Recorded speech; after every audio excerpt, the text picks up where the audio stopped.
ধর্মীয় কারণে রাত্রি যাপন অর্থহীন, কেননা চীনের আকাশে এখন রক্তাক্ত সোনালী প্রভাত। শতাব্দীব্যাপী শয়তানের ঘূর্ণি নৃত্যে পক্ষঘাতগ্রস্ত ৭০ কোটি মানুষ এ যাবৎ কোনো ঐক্য খুঁজে পায়নি। তবু কখনো একটি মোরগ ডেকে ওঠে, প্রভাত হয়েছে খবর জানায়।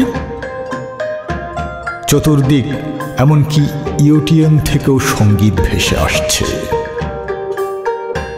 আমাদের কবিরা এমন সমাদর পায়নি কখনো আগে।